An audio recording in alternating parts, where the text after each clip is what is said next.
Got to be Darren Eady and Chris Wigger, joint managers here at Leiston.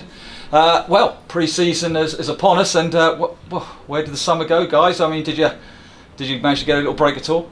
No, we were hoping we were going to get quite a relaxing summer after a good season last season, and then crack on again this one. But as I'm sure everybody's aware, we had a bit of business to do because we lost 6 players, or 5 of our attacking line, which scored us about 85 goals last season. Which is great for us and the football club. You know, we take it as a real compliment that those boys have gone and played higher.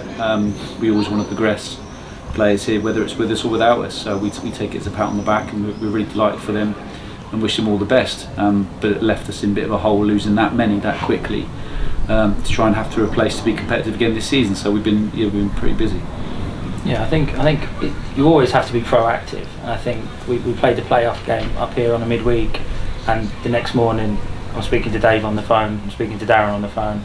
You know, you're trying to line things up for every possibility. So you don't get a break. And I'd probably say 10-15 years ago when I started out in management, I'd give myself 2 weeks off, but you can't do that anymore. You just can't. Were you surprised by the amount of players that ended up moving up? You're always going to lose players, you knew that as soon as probably the final whistle went. You know, in the semi-final, you knew some players go, but were you surprised how many ended up moving on? Yeah. Look, it'd be more of a surprise to us if lads were moving sideways or elsewhere for those reasons, because they didn't want to be with us because we didn't have a great season.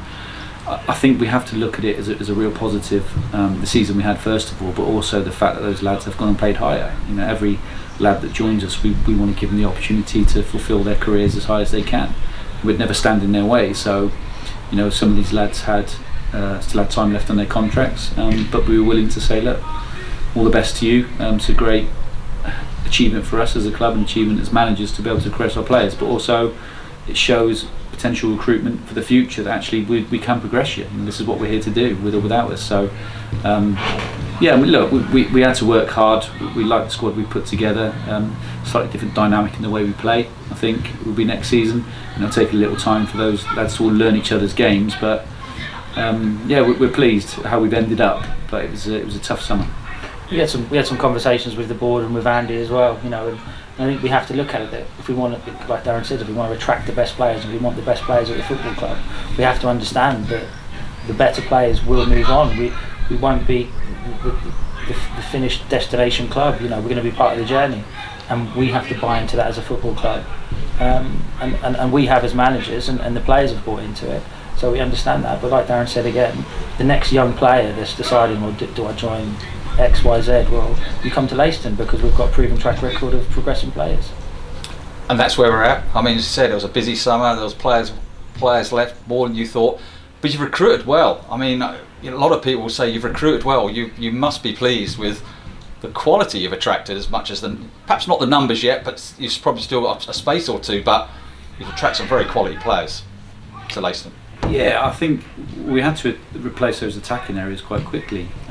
So we, like Chris said, we're always in conversation with players, not just before the season starts. So there's 1 or 2 players here that we've known for quite a while, that we've been trying to get here, and over time we're not quite sure. They're not quite sure what they're going to do. And it takes a little bit of time to build a relationship with them to then make it come off. So I mean, Jamar's a great example. You know, had high level clubs in for him. Could have quite easily taken that option, but he's now looking for that work-life football balance where it works for him, and we suit him. I think he likes the way we work. He came and played pre-season. We didn't know he was signing for definite until literally last week. You know, you always hope that he will, but he had other options, so we're delighted that he's decided to come to us. And the sort of 3 we've got up front now, in terms of Spencer and Jamar, in terms of pace, out-and-out pace, and Ross Crane with the power and pace that he's got, it's a really dynamic front 3. So yeah, we're pleased, but it'll take a little while for them to understand each other's games best. You know, it doesn't just happen overnight. You know, the last squad we put together, where we had success last season, took us a season or so to get them playing how we wanted them to play. So it might take that little bit of time again, but you know, we're here for the long haul, and I think players can see again the quality that's coming in. And it will take us a little while to understand where we might need to strengthen a little bit more, improving. But as we did last season, we did that during the season, so there's no reason we wouldn't do that again. We took, you take 6 players out of a successful season, and predominantly, other than Hutch, they're all attacking minded players. You take that out and we look at it and think, okay, well, we start again.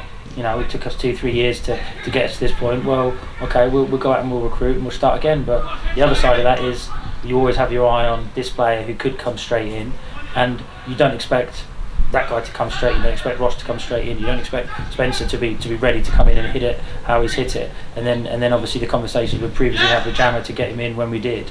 You now look at it and you think, okay, we've just lost our goal threat from last season, and those goals just got us where we were.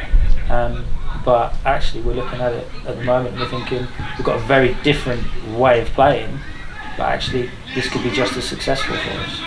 So I was going to say you're in a situation where you've probably got a space or two left, but you must be feeling quite good with the way it's gone, and pre-season's gone well. I mean, unbeaten. I know results not everything in pre-season, but you've been positive for you pre-season games. Yeah, we've been pleased the way we played as well, not just in terms of the results.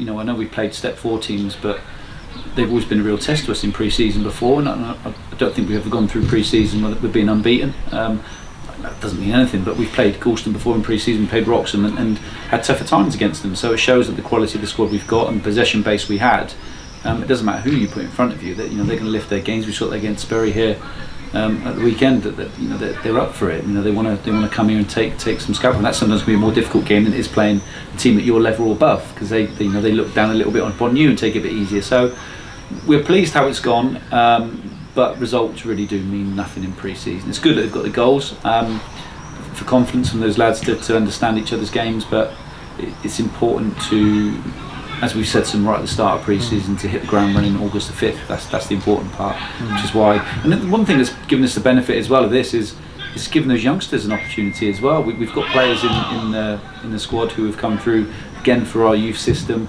Cam Ray and Joe McNeil in particular have played in pre-season, and Moley as well. So we've got these lads that have come in and done well, and these lads will be involved this season. They've stepped up to the plate and had an opportunity a lot earlier than they thought they were probably going to, and they've done well and they've taken their opportunity, so they'll be involved as well. So yeah, there's a good blend of youth and experience, and the one thing we have got in attack now is with Jamar is real experience and knowledge of that older pro, ex-pro playing at that level, whereas we never had that in the attack before, so that gives us a little bit of a different dynamic. Yeah, we've had some good decision making in forward areas in pre-season, which has been really pleasing for us. We haven't tried to force too much. We're quite prepared to come back out and be a little bit more patient on the ball, which from our point of view is we've been happy with, because sometimes we felt we were a little bit one-dimensional last year. So that's helped us.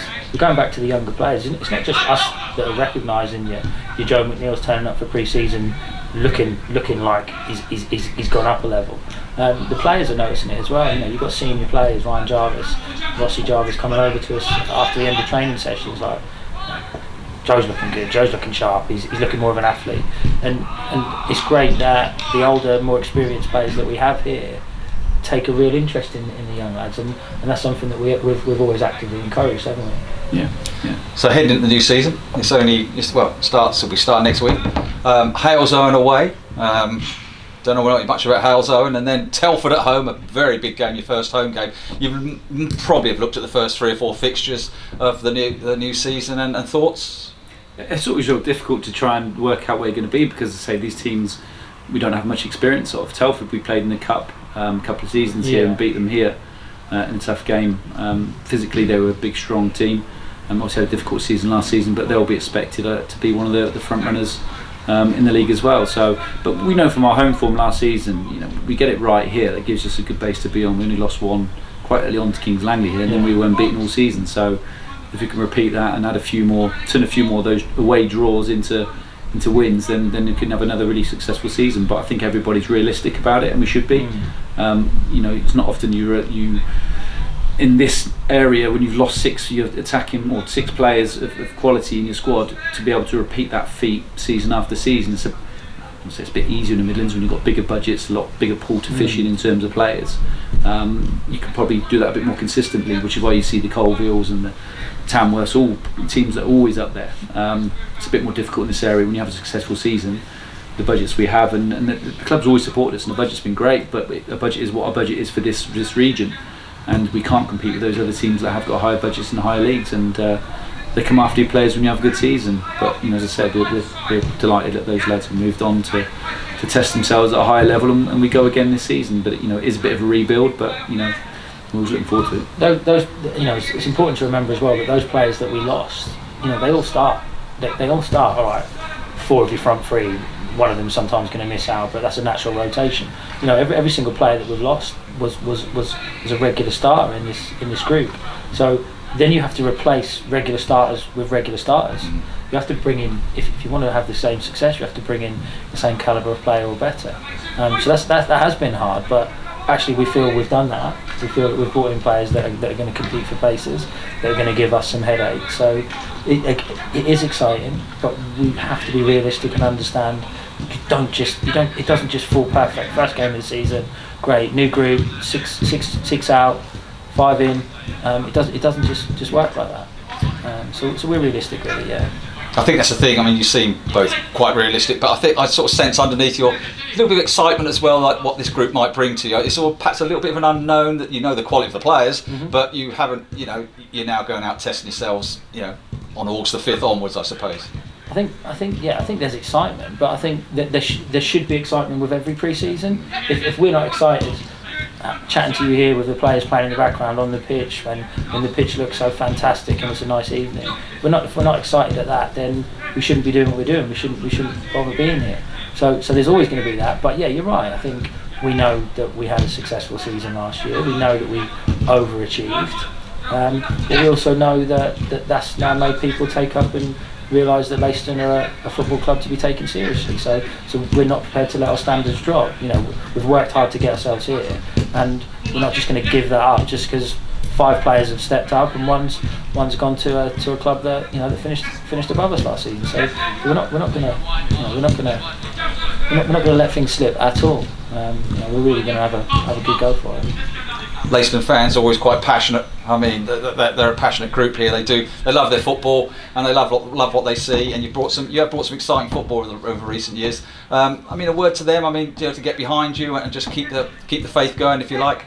Well, absolutely. I think you need your supporters as much as you need your players, and they've been great home and away last season. Followed us everywhere, and it takes us to produce the football we're playing for them to want to come and watch it. I think we give them a brand of football where it's nice to watch, and we often get so many nice comments about the way we play football, even when we're losing games. We try and do it in the right way, and I think they appreciate that. And it's important for us to give them something to cheer on and support, but also their support does lift the players as well. We're trying to create that bigger atmosphere here as well, try and get more people through the gates, encourage youngsters to come and watch. Because from this club, from where it was a few years ago to where it is now, is a vast difference on and off the pitch. So we're really pleased how things have gone, but we want to continue to grow. We're not just going to let the grass grow around our feet. We want to keep moving on and making things happen, and that will continue to do so. But there will be ups and downs along the way, and you'll lose players when you have a good season. But we're ready to go again, and we'll rebuild and crack on for this one. We've had some really good nights here when some of the younger supporters have come. Obviously some of our EGA players have come along to support us, and they bring a friend along, or there's a group of them that come, and the atmosphere has been fantastic, and the players and we notice the difference. We want to try and encourage that as much as possible, and there's lots of different things that we're going to look at this year, things that I want to suggest, and ideas that we've come up with to try and increase the amount of people that are coming through the gates. And sometimes with that, I think we're going to have to reach out to the local community, and we're going to have to ask people to come and support us, and we're going to have to try different ways of making that happen. But on the other side of it, we do need people to look at this and to listen to what we're saying and think, actually, it's a family club. These guys are trying to do things in the right way. We're trying to progress the local young players, as well as giving supporters a really interesting day out. It's a fun place to be. We play good football. There's a good atmosphere here. It's a very friendly atmosphere. It's not a hostile place to be at all. It's a really nice place, a great pitch, and we play a really good style of football. So why would you not want to come and get involved? And finally, you two guys, you're good friends, off the pitch as well as on it. Well, off the pitch most of the time. I mean, it's been a tough summer. I mean, you're probably looking forward to just getting on with it now. I mean, and where would you? This time come the end of the season, what would you like to look back on the season and think, that's what happened that we were really glad about? Strangely enough, I've probably enjoyed this pre-season more than the others, because there has been that we've had to graft and work hard to make sure we, and sort of living on the edge a little bit. It gives you a bit of a buzz when you get few players across the line. But look, we never try and make predictions of where we're going to finish in the season. I think we'd be stupid and naive to try and do that. But one thing you can always, supporters, I'm sure they do understand already from seeing what we do things, is we'll put out a group of players that we think can be competitive and hope to see where it takes us. We didn't expect last season to take us where it took us. And do we expect to do that again? We hope we can. And we think we've put a group together that are capable of doing that. But time will tell. But if it's not, just keep sticking with us for the ride, and we'll improve again. That's what we're about. You know, we're not just, to say, we're not sitting on our laurels just expecting stuff to happen. You know, it might take a little while to get things how we want it, but you know, we'll be up there again. I guarantee that in the next few years. I think it's important as well to understand that we've always tried to attract the right type of players. This is a well-run football club with some really good people behind it, and we've refused to bring anyone into the group or anyone into our squad that we feel doesn't fit that model. And I think that's really important for us in the football club to understand that we won't sacrifice bringing in a player that might be a 10 out of 10, but off the pitch or his attitude might be a 1 out of 10. You know, we won't accept that, and I don't think this football club should accept that. So we have our standards, and that's us showing respect to the football club and the history of the club and the people that give their time to make it what it is. So you know, we respect that, and I think that comes across with the interaction that the players have with the supporters. That comes across with the players' attitudes on the pitch and what they do for the club. So you know, that's something that we're also equally as proud of. Darren, Chris, thanks very much. Have a good season, and yeah, thank you for your time. Cheers, mate. Thank you. I think yeah, you're right there. I'm ready when you are. All right. Yeah. Put your fucking drone down. Okay, so we just chat. Okay. Yeah. So I'll just go when I'm ready. Yeah. Okay. There's me looking, Mike.